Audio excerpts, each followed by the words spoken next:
On va faire un premier petit exercice, c'est le 20 qu'on n'avait pas eu le temps de faire, qui était la synthèse de l'éthanamide. Donc on vous dit, l'éthanamide entre dans la composition de la chitine, constituant essentielle de l'exosquelette des crustacés. Au laboratoire, l'éthanamide peut être obtenu par réaction entre l'ammoniac NH3 et l'anhydride éthanoïque. Donc NH3, moi je lui mets son doublet non liant, l'azote, même si c'est pas demandé d'office, je ne sais pas quelles seront les questions, plus H3C, C double liaison O. Voilà. Donc, on n'oublie pas tous les doublets.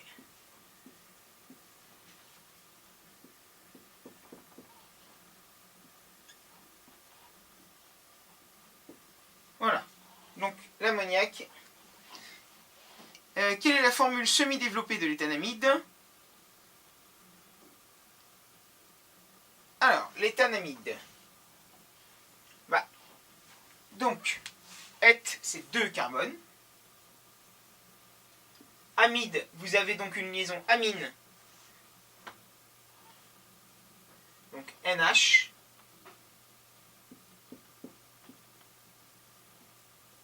Qui porte sur le même carbone une double liaison CO.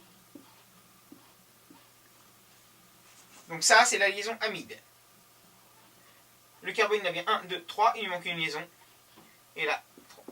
Voilà, l'éthanamide, la formule semi-développée. Et j'ai mis les doublets non liants d'office. Quelle est sa fonction chimique? C'est une fonction amide. Écrire l'équation de la réaction, sachant qu'il se forme aussi de l'acide éthanoïque. L'acide éthanoïque,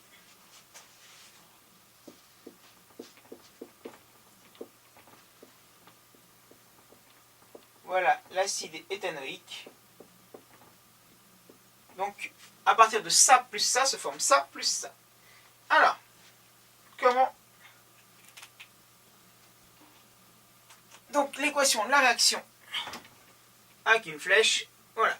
L'ammoniac plus l'anhydride éthanoïque donne de l'éthanamide plus de l'acide éthanoïque. Donc, ça, la réaction, c'est fait. À quelle catégorie de réaction appartient-elle? Alors, c'est une réaction de substitution. Pourquoi? Quand on regarde le produit qui nous intéresse, celui-ci, et que ça, je vais entourer en rouge, c'est un groupement, il est bien là, même s'il n'est pas positionné de la même façon. Mais le groupement vert est parti, et il est là.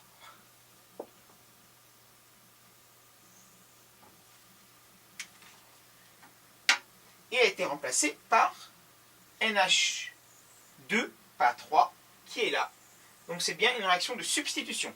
Et le troisième hydrogène qui était là est venu s'associer à ce groupement-là, ici, pour former de l'acide éthanoïque. Donc on va voir après toutes les étapes, mais ici, sur le produit qui nous appartient, on a bien ce groupement-là qui a été substitué par un H2. Donc c'est bien une réaction de substitution. Le spectre IR de l'éthanamide est donné ci-dessous, donc je vous laisse le regarder sur vos feuilles. Question A, le spectre IR permet-il de vérifier la présence du groupe caractéristique du produit? Donc bien sûr, on vous donnerait les tables. Alors, question A, 2A, le spectre IR permet de vérifier la présence du groupe caractéristique produit grâce à la présence de 2 bandes d'absorption de la liaison NH, donc du groupe NH2. Vous avez une bande à 3400 et une bande à 3200. Et on peut voir aussi la bande d'absorption de la liaison CO vers 1690. Donc on peut effectivement bien voir que notre produit, on a bien les 2 bandes de la liaison amide NH et la bande vers 1690 de la liaison CO. Donc là, je reprends parce que moi aussi je ne les connais pas par cœur les tables. Celle-là, vous avez 2 bandes, une bande vers 3400 et une vers 3200. Et celle-là, elle est vers 1690. Donc on a bien le spectre IR que vous voyez sur votre feuille, qui permet de bien vérifier que le produit de l'éthanamide est bien apparu. Combien observera-t-on de signaux dans le spectre de RMN de l'éthanamide et quelle sera leur multiplicité? Alors, je vais le faire en noir. Ici, l'éthanamide. On a des groupements là, on a des protons là, et on a des protons là. Donc, vous auriez un groupe ici, mais il n'y a pas de voisin, donc ce serait un singulet, intégré en hauteur pour 3 protons, bien sûr.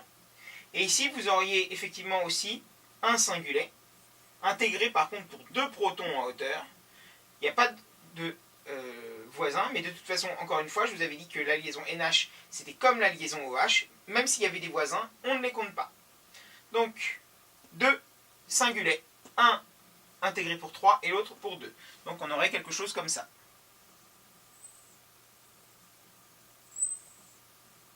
Peu importe, je ne regarde pas, mais on aurait 2 singulets, un intégré pour 2 et un pour 3. Pour 3 et pour 2. Peu importe, j'ai pas réfléchi sur le fait lequel serait en premier ou devant l'autre. Hein. Voilà. Pour l'instant, j'ai pas réfléchi à ça. Je pense que celui-ci, ce serait, je pense, l'inverse, parce que voilà, ici, ils seront beaucoup plus déblindés, parce qu'ils sont proches d'un atome électronégatif. Donc, celui qui est intégré pour 2 serait plus loin.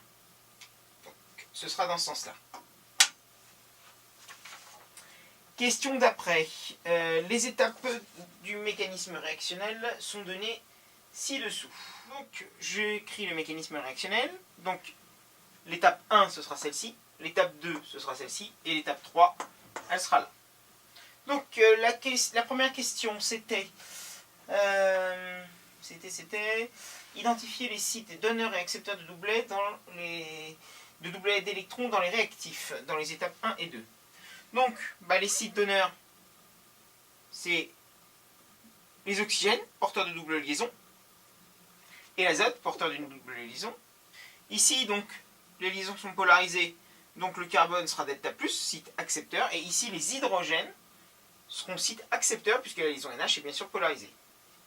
Ici, pareil, les 3 oxygènes sont site donneurs, et les 2 carbones seront site accepteur, delta+.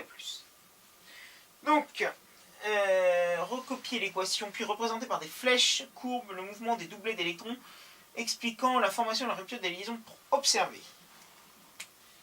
Alors, ici, vous avez ces régions-là qui sont beaucoup plus électronégatives que celles-là. Donc c'est ces 2 oxygènes-là qui vont réagir. Donc ça, c'est des sites accepteurs. Vous avez ici, donc, le doublet non liant de l'azote qui va réagir avec le site accepteur du carbone. Je l'ai mis là, ça aurait pu être celui-là, de la même façon. Vous avez bien, donc, ici, ce doublet non liant de l'azote qui va entièrement réagir avec le carbone et former cette liaison. Donc l'azote, il y a une charge positive qui apparaît, une vraie, parce qu'il lui manque le doublet non liant qui a réagi pour faire toute cette liaison-là. Voilà. Maintenant, ici, vous avez cette double liaison-là qui s'est ouverte. Sinon, le carbone, il aurait eu 5 pattes. 1, 2, 3, 4, 5. Donc, un doublet de la liaison s'est mis sur l'oxygène. Donc, l'oxygène a bien un doublet supplémentaire avec une charge négative qui apparaît, entière, une vraie. Voilà, donc ça, c'est le mécanisme de la première étape. Et le carbone, il a bien 4 pattes. Maintenant, à partir de ça, on va obtenir ça plus ça. Donc, ici, vous avez une rupture d'une liaison. Donc on part, quand c'est une rupture, on part de la liaison pour aller sur l'atome le plus électronégatif qui l'entoure. Donc l'oxygène. L'oxygène, ce doublet non liant entier, va bien avoir ici une double liaison. Pas une double liaison, pardon, une charge négative réelle, il aura un doublet supplémentaire. Voilà. Ici, vous avez donc la deuxième molécule avec NH3+, le plus il est toujours sur le NH3. Mais ici, il y a une double liaison CO qui s'est formée. Donc le carbone, bien 4 pattes, parce qu'il lui reste une, deux, que 3 liaisons. Mais ici, il y a l'oxygène qui peut, pareil, rebalancer son doublet. Pour reformer la double liaison. Pour que le carbone ait bien 4 pattes. Voilà, donc ce qui explique la formation de ça plus ça. Question d'après. Quels sont les produits formés lors de l'étape 3? Donc l'étape 3, on avait ici, je vais les remettre, on avait de l'éthanamide, on avait dit, donc CH3C, double liaison au NH2, et plus de l'acide éthanoïque.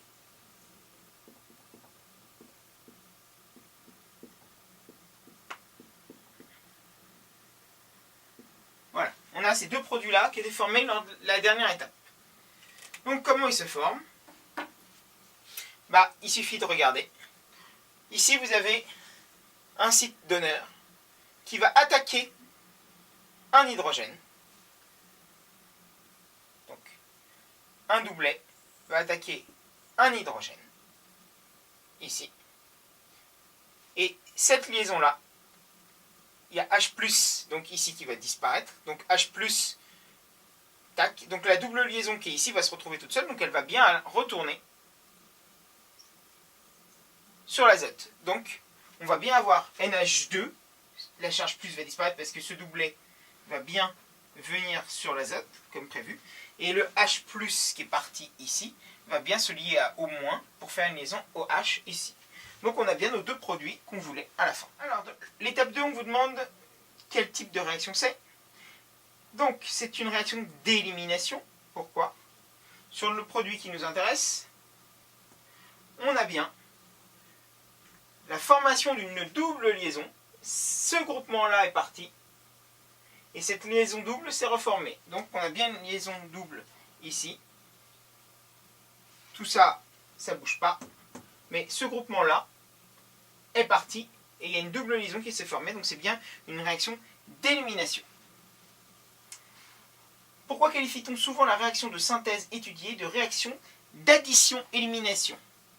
On avait dit que c'était une réaction au départ totale entre là et là de substitution. On avait dit que ce groupement-là était parti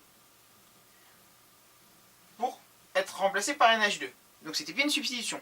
Mais lorsqu'on regarde les différentes étapes de mécanisme, certes au total ça a été une substitution, mais ça a été en deux étapes un mécanisme d'addition.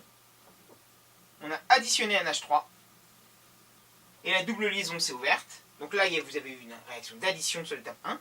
Et ici, on a dit une réaction d'élimination parce que ce groupement-là est parti et il y a eu reformation de la double liaison. Donc, addition plus élimination, ici, a bien donné au total une réaction de substitution. Mais, quand on regarde bien les mécanismes réactionnels, ça a été addition plus élimination.